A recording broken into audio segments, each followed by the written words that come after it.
A black Rolls-Royce Phantom plowed straight into my sidewalk grill. Two middle-aged people, dressed in silk and diamonds and bawling their eyes out, scrambled out of the wreckage and threw their arms around me, sobbing about their long-lost son. I was still clutching two half-raw skewers of spicy kidneys when they shoved me into the back of the limo. They told me I was the heir to the Montgomery Empire, the real one, swapped at birth, and that I was now sitting on a $10 billion fortune. Back at their sprawling estate in the Hamptons, the fake heir, Julian Montgomery, caught me alone on the balcony. He handed me a custom-rolled cigarette, a predatory sneer twisting his handsome face. "Don't get too comfortable, brother," he hissed. "The only reason they brought you back is because I'm 50 million deep in gambling debt to some very scary people, and there's a federal indictment with my name on it that carries a 10-year minimum. My parents didn't want their golden boy behind bars.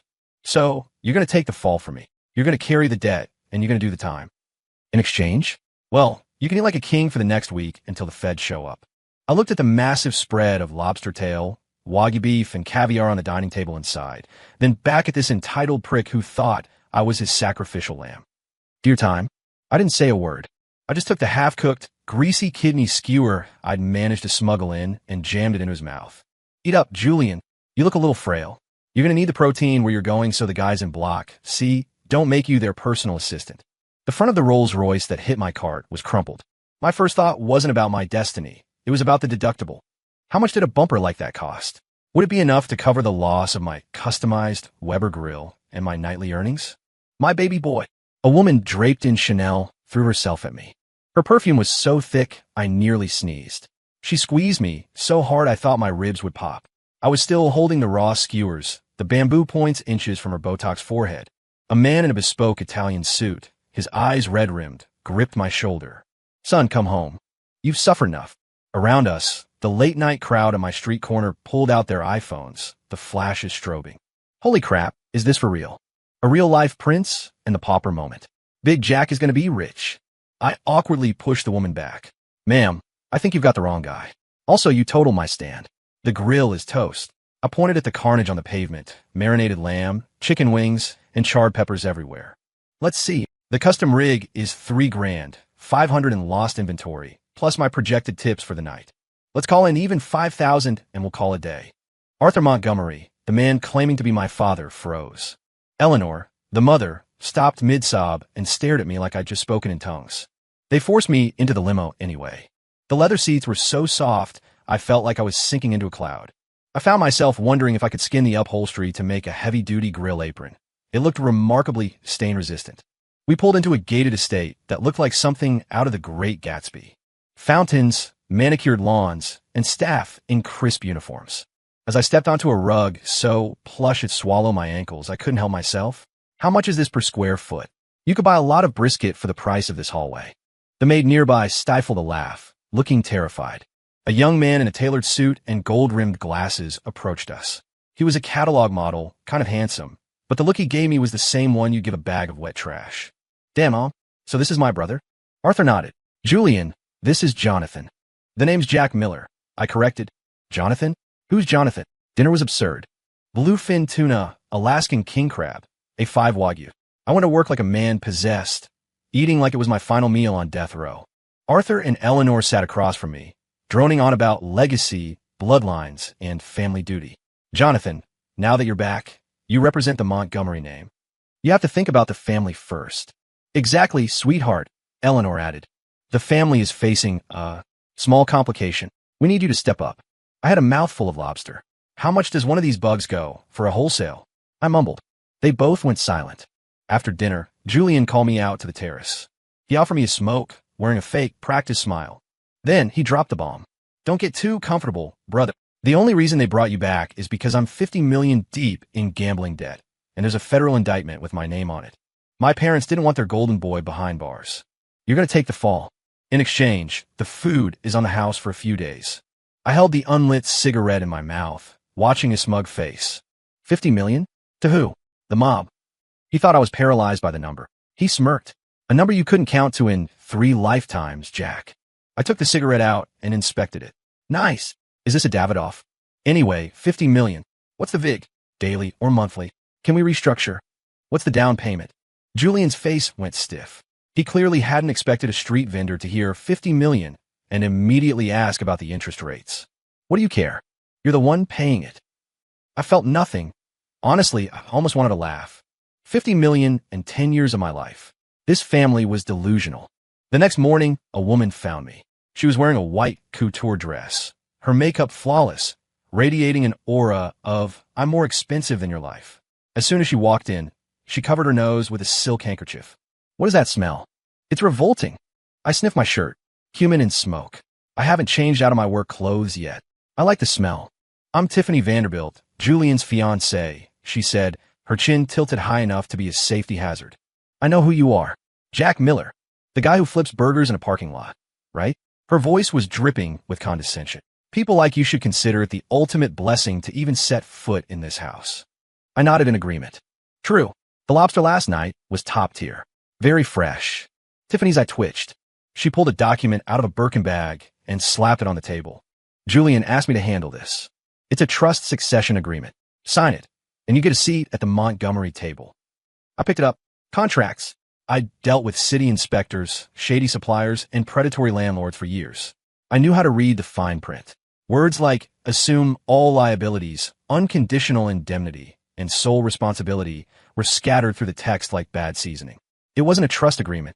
It was a confession. I took the succession agreement and, right in front of her, used it to wipe the grease off my mouth from breakfast. Tiffany turned a sickly shade of green. You. I balled the paper up, tossed it into the trash, and looked her in the eye. Sweetheart, that perfume is a bit much. She blinked, stunned. It almost covers up the smell of human garbage. I finished. Jack Miller, how dare you? Tiffany was shaking with rage. She grabbed a glass of red wine from the side table and hurled it at me. I've spent a decade dodging hot grease spatters on a grill. My reflexes were sharp. I tilted my head, stepped an inch to the left, and splash. The wine hit Julian full in the face as he walked through the door. His $5,000 suit was instantly ruined, dripping with dark red liquid. I immediately put on my best innocent face, looking devastated. Damn, Tiffany. I know Julian's been under a lot of stress lately, and maybe he isn't performing the way you'd like, but you don't have to humiliate him in public. A maid scrubbing the floor nearby let out a snort. Tiffany's face went from green to red to white. It was a spectacular light show. Julian wiped the wine from his eyes, looking like he wanted to commit a felony right there, but something held him back. He just glared at me. Jack Miller, you're going to regret that. He grabbed the fuming Tiffany and stomped out of the room. I went back to my bedroom and locked the door. I pulled my old leather fanny pack from under the bed and counted my cash. This family wanted a fall guy. Not a chance. But before I left, I was going to shear these sheep for every ounce of wool they had. Otherwise, the loss of my barbecue stand would be all for nothing. Since the stick didn't work, they tried the carrot. Late that night, there was a knock at my door. I figured it was the midnight snack I'd requested, but when I opened it, I found a woman in a sheer, silk slip of a nightgown. She had a wide-eyed, innocent look like a startled fawn. I'm Chloe Sinclair. I'm a friend of Julian's. She spoke softly, trying to edge her way into the room. I blocked the doorway. Can I help you? Chloe's eyes welled up with tears on command. Julian is just confused. He's under so much pressure. He didn't mean any of this. She started a long, rehearsed sob story about how hard Julian's life was and how pure their love for each other was. Please, Jack, just do this for us. Let's have our life together. Please. The plot was thinner than the cheap napkins I used at the stand. I pulled a handful of sunflower seeds out of my pocket and leaned against the doorframe, cracking them and spitting the shells as she talked. You finished? I asked. Chloe froze. I spat a shell into the trash can by the door. If you're done, go to bed. It's late. She panicked. She grabbed my arm, pressing herself against me. Jack, if you agree to help him, I'll do anything for you. Anything. The smell of cheap vanilla perfume and heavy foundation hit me. I jumped back like I'd been stung. Don't move, I shouted. Chloe jumped, paralyzed. I pointed at the bedsheets with a look of horror. You just got your foundation all over the Egyptian cotton. This stuff looks expensive. If it doesn't come out, can you even afford the cleaning bill? Chloe looked like she'd swallowed a fly. It was likely the first time in her life she'd been rejected for a laundry concern. I ignored her and went back to my logic. You say you love Julian? You'd do anything for him. She nodded instinctively. He owes 50 million and he's looking at 10 years, I said. If you love him that much, why don't you do the time? Why don't you pay the debt? Chloe's face went bone white. She'd pegged me for a country bumpkin who'd be easily swayed by a pretty face and a few tears. Little did she know, I'd spent years in the city's night markets dealing with every kind of hustler and con artist imaginable. I slowly pulled my phone out of my pocket and hit play. Please, Jack, just do this for us. Julian is just confused. He didn't mean any of this. The recording was crystal clear. Her entire confession of the conspiracy with Julian played back perfectly. Chloe's eyes filled with genuine terror this time. You recorded me. I shook the phone at her, grinning. Professional habit. When you sell ribs in an alley, you learn to keep receipts so people don't skip out on the bill. Chloe dropped the act, let out a frustrated shriek, and scrambled down the hallway. I shut the door and flopped onto the king-size bed. These high society women were a lot less satisfying than a slow-roasted eggplant dripping with garlic oil. The Montgomerys were hosting a massive gala. Officially, it was to introduce the rightful heir to the world. In reality, I knew they wanted to publicly pin the company's debt and the criminal charges on me in front of all their high-powered witnesses. The night of the party, the estate was crawling with the 0%, diamonds, tuxedos, and enough champagne to fill a swimming pool. I was wearing a rented suit that didn't fit right and my old trusty flip-flops. I stuck out like a sore thumb. People looked at me with a mix of mockery and morbid curiosity. Halfway through the night, Arthur Montgomery took the stage and grabbed the mic. He gave a tearful speech about the hardship of finding his son, then his tone shifted. My son, Jonathan, has lived a difficult life. To help him learn the ropes, I am officially appointing him as the sole CEO of our primary subsidiary, Montgomery Logistics. A few polite, pitying claps rippled through the room. Near me, a group of trust fund kids started whispering. Logistics? Isn't that the shell company that's $50 million in the hole and about to be raided by the FBI? Haha, the rube thinks he's getting a promotion. He's getting a target painted on his back. The Montgomerys are genius. Find a fall guy. Wash your hands clean. I ignored the chatter and looked at the buffet table. The food was molecular, tiny portions of foam and gel. It wouldn't fill a squirrel. I tapped a waiter on the shoulder. Where's the kitchen? 5 minutes later, a thick, aggressive aroma began to waft through the ballroom. Cumin, chili, seared fat. It was a tectonic shift in an atmosphere previously dominated by Chanel No. 5, an expensive bubbly. Everyone stopped talking. They followed their noses to the back of the hall. There I was, Jack Miller, suit jacket tossed aside, sleeves rolled up, standing over a portable industrial grill I'd borrowed from the kitchen staff. I was expertly flipping skewers of meat. Those high-end Wagyu steaks that were supposed to be served as tiny tartars. I'd sliced them into cubes, threaded them onto skewers, and was roasting them until they sizzled. The guests were catatonic. Arthur and Julian's faces turned the color of charcoal. Tiffany stormed over to stop the madness. Jack, have you lost your mind? Look where you are. She wanted to humiliate me. She pointed to a grand piano on a raised dais. If you're Montgomery, show us some class. Go play a concerto. Show the guests your talent. I wiped my greasy hands on a rag. Piano. Don't know it. I paused, then grabbed the wireless mic from the podium. But I can hype a crowd. Before she could react, I signaled the DJ, a kid I'd bribed with $100 and a plate of ribs. A heavy, thumping bass beat exploded through the speakers.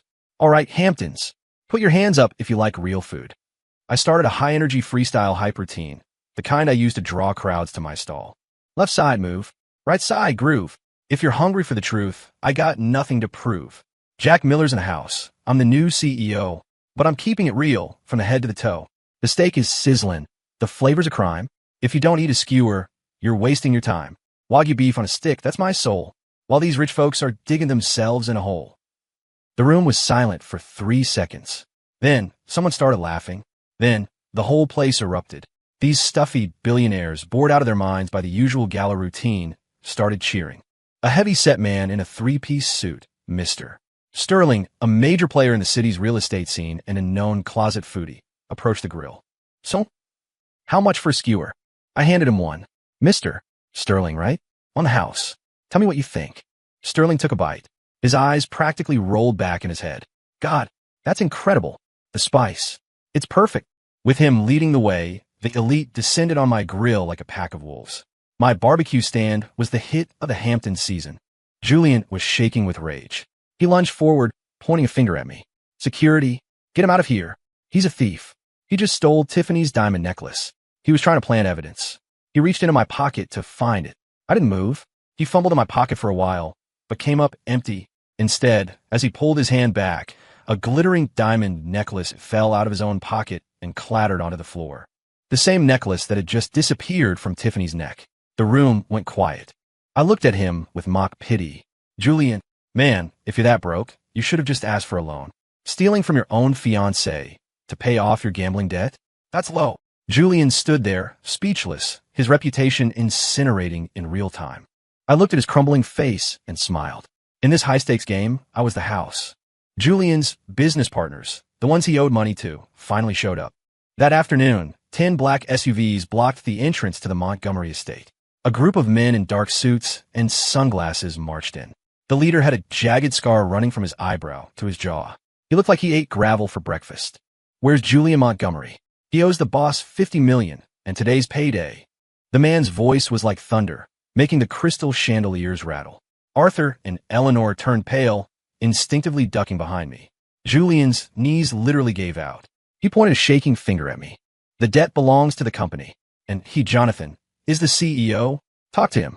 The scarred man and his crew turned their gaze toward me. They looked ready to tear me apart. I stayed calm. I even took an apple from the fruit bowl and took a crunchy bite. I looked at the leader. He looked familiar.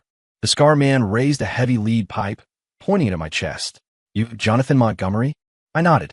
The pipe stopped inches from my face. The man's ferocity vanished, replaced by shock, then pure joy. Holy shit, Jack. Big Jack Miller. He dropped the pipe and pulled me into a bear hug that nearly cracked my spine. Jack, my man, what the hell are you doing here? I've been looking for your cart for a week. The Montgomerys looked like they'd been struck by lightning. Julian's jaw hit the floor. Easy, T-Bone, I wheezed. I'm not as tough as you. This terrifying enforcer, T-Bone Thompson, was my food truck's #1 fan. A VVIP. He used to come by every Friday and eat 20 of my suicide wings, sweating through his suit but loving every second of it. I pointed to the Montgomerys behind me. T-Bone, these are my long-lost folks. And that's my brother. They were just telling me that I'm supposed to pay off Julian's debt. T-Bone's face twisted into a snarl. The hell you are? He kicked a designer coffee table, sending expensive porcelain flying. The markers all say Julian Montgomery. I saw him sign him with my own eyes. You trying to screw over my brother Jack? The tables had turned. Arthur and Eleanor were paralyzed. They never imagined the muscle they were afraid was actually on my side. I walked over to the shivering Julian and patted his shoulder, fueling the fire. T-Bone, don't be too hard on him. He's sensitive. Although he still owes me $60 for that last rack of ribs he ordered and never paid for. T-Bone's eyes turned murderous. Stiffing a working man on a $60 tab? All right, time to settle all the books. Julian's screams echoed through the mansion.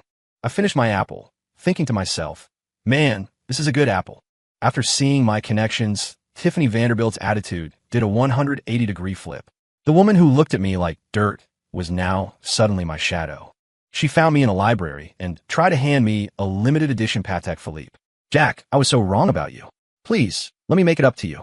She gave me a look that was supposed to be sultry, but just felt oily. I took the watch and waited. Is this waterproof? Tiffany blinked. It's a masterpiece. Of course it's waterproof. Can I wear it while I'm scrubbing the grease traps on the grill? Well, no. Then it's useless. I shoved it back at her. Stuff like this just gets in the way when I'm flipping skewers. Tiffany's smile twitched. She didn't give up. The next day, she insisted on rebranding me, taking me to the high-end boutiques on Fifth Avenue. I looked at the price tags, tens of thousands for single items, and just shook my head. Too expensive, and the fabric is too thin. I pointed to a designer shirt with distressed holes. You're charging $5,000 for a shirt that's already falling apart? That's a scam. Tiffany looked like she was going to have an aneurysm, but she forced a laugh, calling it high fashion. She started acting affectionate toward me whenever Julian was around, fixing my collar, leaning in close, giving me adoring looks. Julian was seeing red, his eyes bloodshot with jealousy, but he didn't dare touch me. T-Bone had left 2 of his guys stationed at the gate to look after his buddy Jack. I saw right through Tiffany. I leaned in and whispered, "Are you trying to jump ship, Tiffany? Trading in the sinking Julian for the shiny new model?" Tiffany blushed, but she didn't look away. I realized then that she didn't just want money. She wanted to be on the winning side, and she didn't care who she had to crawl over to get there. Even more ridiculous, Chloe Sinclair joined the fray. Realizing Julian was a dead end, she decided to try her luck with me. The Montgomery house became a circus. Tiffany and Chloe, 2 women who usually spent their time at charity galas and spas, were now competing for my attention in the most pathetic ways. One tried to massage my shoulders while the other tried to bring me drinks. I got fed up. I went to the kitchen and brought back 2 massive crates of raw lamb. You both want to prove your worth? Great. I tossed 2 boxes of bamboo skewers onto the rug. Race to see who can skewer these. Whoever does it fastest and cleanest gets to be the head server of my next pop-up. They both stared at the raw meat in horror. But under my do-it-or-get-out glare, these 2 pampered socialites knelt on the multi-thousand-dollar rug and started wrestling with raw fat and wooden sticks. I shook my head. Their technique was abysmal. No wonder Julian was failing. His circle had 0 work ethic. Julian hadn't totally surrendered. He knew he couldn't win a fight, so he tried to trap me in a boardroom. He came to me with a golden opportunity, an offshore investment project that he claimed would not only clear the $50 million debt, but make the family a fortune. He put on a performance worthy of an Oscar, crying about redemption and saving the family name. I took the contract, acting like a confused hick. A lot of big words here. My head hurts just looking at it. Julian smirked, thinking he'd finally caught the fish.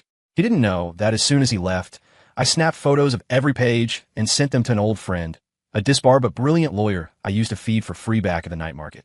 The next day, at the official signing ceremony, the investors and Julian were all waiting for my signature. I walked onto the stage, but didn't touch their contract. Instead, I pulled out a different stack of papers.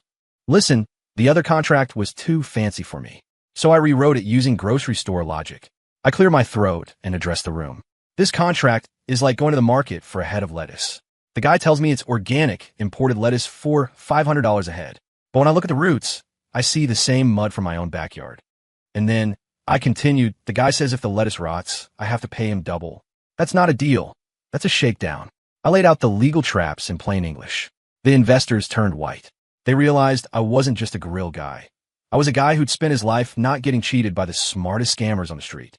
Then, I threw down the photos. Photos of Julian meeting these investors in private, taking kickbacks to sell out his own family's remaining assets. Worst of all, this lettuce salesman was paying my brother under the table. We call that eating from the bowl and spitting in the pot. The evidence was undeniable. Julian collapsed into his chair. Arthur Montgomery lunged at him, nearly having a stroke on the spot. I looked at Arthur. Dad, Julian's going to run this place into the ground. Why don't you just give me my 20% stake now? Let me handle things. Eleanor, try to play the family card. Jonathan, we're a family. Business is business, Mom. I interrupted. And you really don't want me posting these kickback photos on the company's Slack, do you? By the end of the hour, I didn't just avoid the trap. I walked away with 20% of Montgomery Global. Julian tried to play the academic shark, but he got eaten by a guy who knew how to handle a real fire. Julian was finished, and Chloe Sinclair knew it was time to find a new life raft. But she wasn't going to leave empty-handed. One night, I got up to use the bathroom and heard a noise in the study. I crept over and saw that several priceless Ming vases were missing from their pedestals. I didn't make a sound. I just went to the back door of the estate. Sure enough, Chloe was there, dragging a massive suitcase toward a waiting Uber. I stepped into the light. Going somewhere, Chloe? It's a bit late for vacation. She jumped, but recovered quickly. She tried the seductress, act one last time, tossing her hair and pouting. Jack, I just needed some space. Let me go and I'll make it worth your while later. I pointed at the suitcase. That vase in there? The curator said it's worth $3 million. I held out my hand. That's a lot of skewers. Put it down. Her face went cold. Just then, Julian burst out of the house. He'd noticed she was gone and followed her. When he saw the suitcase full of his family's heirlooms, his heart broke for the final time. Chloe, you were leaving? You were stealing from us. Chloe realized the game was up and dropped the sweetheart act entirely. She spat at his feet. Leave? I'd be a fool to stay with a loser like you. Look at yourself, Julian. You're a pathetic coward who can't even protect his own shadow. Julian was devastated, sobbing on the gravel like a child. I stood there, watching the drama, and handed him a tissue. Here, man, don't get snot on the driveway. It's hard to power wash out. Then I played the recording of her conspiracy one more time, loud and clear. This recording, plus the stolen goods in that bag. It's enough to put you away for a long time, Chloe. Leave the bag, leave the gifts Julian gave you and get out. Or I call the cops. Chloe left with nothing but the clothes on her back, slinking away like a stray dog. I patted Julian on the back. To be honest, your taste in women is even worse than your taste in investments. Secrets have a way of getting out. The scandal of Julian's gambling debts and the gala disaster hit the press. Someone, probably me, leaked the videos of the debt collectors. Montgomery global stock plummeted. The board of directors descended on the estate like sharks smelling blood. They were screaming at Arthur, demanding his resignation. Arthur, your son ruined us. The stock is worth pennies. You have to fix this. Arthur did what he always did. He faked a heart attack. My heart. I can't breathe. The door to the boardroom swung open. I walked in wearing a tank top, gym shorts, and my flip-flops, picking my teeth with a splinter of wood. A director sneered. Who is this? Get him out of here. Arthur looked up, gasping. He's my son, Jonathan. He's a major shareholder. The board laughed. The grill guy? Does he even know how to read a P&L statement? I ignored them, sat at the head of the table, put my feet up, and tossed a crumpled piece of paper onto the table. Here's the Montgomery recovery and pivot plan. I looked at them, or as I like to call it, the street food marketing strategy. A director looked at the paper and turned red. This is absurd. You want to turn our high-end restaurant chain into down-to-earth barbecue joints? He yelled. And eat a burger, get a fractional share promotions? You think this is a game? I cleaned my ear with a finger. The company is dying. You got a better plan? No? Then sit down and shut up. We're doing it my way. It's better to try something crazy than to just sit here and wait for the funeral. They had no choice. That night, I set up a ring light and started a live stream from the middle of the Montgomery ballroom. What's up, guys? It's Big Jack Miller, the new CEO of Montgomery Global. My brother blew the budget on Baccarat, so we're having a fire sale to save the company. Order a rack of ribs tonight. And not only do you get half off, but I'm raffling off 10 blocks of company stock to the viewers. The contrast between my street, personality, and the gold leaf mansion behind me was viral gold. We hit 100,000 viewers in 10 minutes. Tiffany Vanderbilt even joined in, wearing a sequin gown and acting as my hype girl, handing me skewers while giving the camera bedroom eyes. Jack's so hot. This is the ultimate eat the rich vibe. I'm buying 50 racks just for the stock. The stream was a massive hit. The next morning, to the shock of every Wall Street analyst, Montgomery global stock hit the daily limit. It was back in the green. I didn't think Julian could get any stupider. But after I stripped him of his title, his money, and his fiancée, he went for the nuclear option, kidnapping. He kidnapped my father, or at least the man he thought was my father, and called me, sounding completely unhinged. Jack, how about your old man? If you want to see him alive, sign over your shares and get out of the state. I hung up, my expression flat. The man he'd kidnapped was Old Man Murphy, my former landlord from the city. A cranky guy with a bad leg. I liked him, but he definitely wasn't my father. I called T-Bone. T-Bone grabbed the crew. We got a situation. Half an hour later, I rolled up to a derelict warehouse with 20 of T-Bone's best guys. Inside, Julian was waving a kitchen knife at Old Man Murphy. But the vibe was weird. Murphy wasn't scared. He was looking at Julian with utter disgust. Look, kid, if you're going to roast those sweet potatoes over an open flame, you got to wrap him in foil first. You're just burning the skin and leaving the middle raw. Use your head. He was coaching his kidnapper on cooking techniques. Julian looked like he was on the verge of a mental breakdown. I kicked the door open. Julian, you got the wrong guy. Julian's eyes were bloodshot. Jack, you're finally here. I pointed at Murphy. That guy owes me 3 months of Baccarat. You want to kidnap him? Fine. But you got to collect the rent from me first. Arg. Julian screamed. Why won't any of you follow the script? You're supposed to be crying. You're supposed to be begging me. He lost it.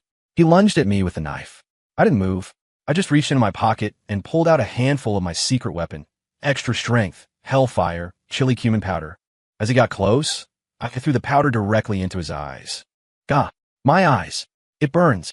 Julian collapsed, clutching his face. T-Bone and the guys swarmed him in seconds. The police sirens were already wailing outside. I'd called them on the way. As I hauled Julian away in handcuffs, I waved. Good luck in a big house, Julian. When you get out, come find me. I'll teach you how to grill. It's better than kidnapping.